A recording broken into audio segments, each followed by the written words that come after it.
just wait and relax tayo mag-unboxing ng gulong ng ating luggage. Good morning universe, good morning earth, good morning and good morning Labrador.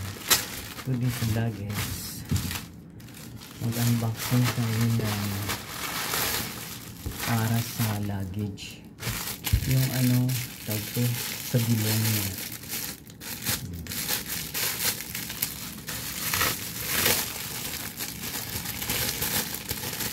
Kaso yung luggage ko, inuwi ko na. Diba ito yung niya. Ito yung gulong ng luggage. Ito yung isusuot doon. Para once na tinapon-tapon siya, hindi siya hindi siya yung tawag to? Yung gulong niya. Ito. Ang halaga nito ito 250, ito 250, bali 499. May discount na piso lang. Yan, di ba? For example, ito yung gulong, ipapasok mo siya dyan sa loob. Parang sa gulong ng kotse. Ayan, di ba?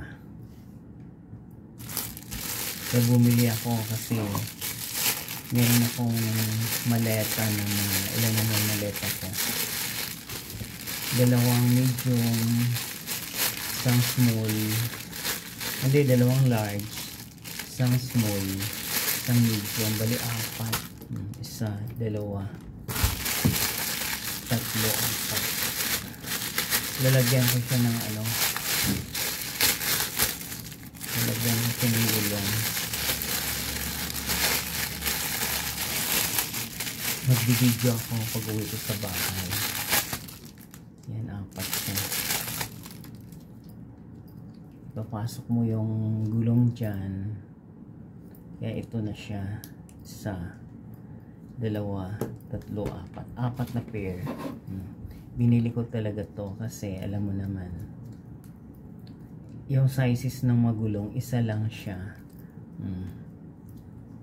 Parang gulong din to ng kasi kung yung mo, yung panay travel mo, nagagasgas din yung gulong ng yung bag mo, traveling bag. Kaya dapat lalagyan mo talaga siya ng ganito.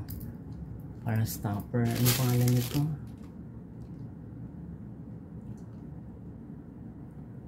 Luggage well shock absorbent cover. Ayan o.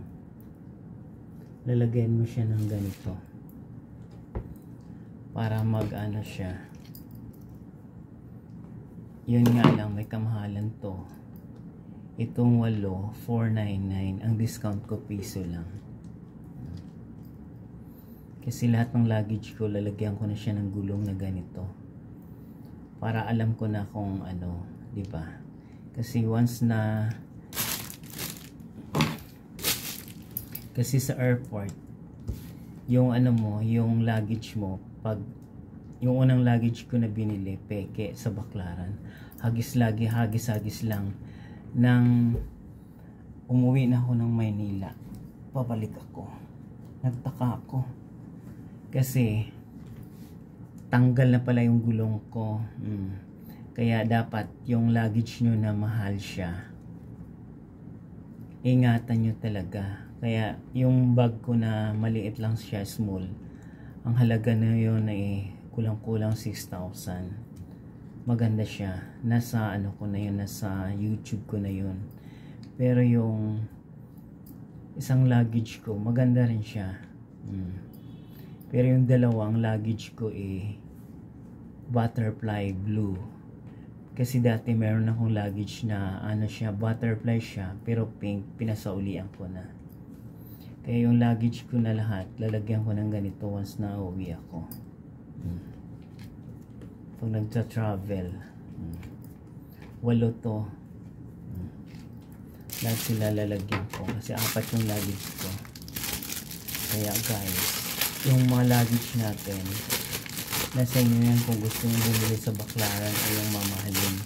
Kasi yung mahal kong luggage, galing yun ng China. 5,000. Hindi yun i-deliver pag hindi ko binayaran. Binayaran ko siya GCash. Sa awa ng Panginoon, hindi naman ako na-scam. Kaya ingat-ingat din tayo sa pagbibili ng mga luggage kasi mamaya ma-scam tayo. Kasi alam mo naman ngayon, dami na scammer. Kagaya yung isang babae. Na-scam siya doon sa bibili niyang binayaran niya ng credit card. Ngayon hindi na niya mahabol. Kaya ako, merong gustong magpautang sa akin ng jewelry. Ayaw ko muna mangutang kasi alam mo na pag utang mahirap anuhin. Pero ako, mas nangutang ako, nagbabayad ako, pero yung iba hindi. Kaya ako, ayaw ko na magpautang kasi wala na ako ipapautang.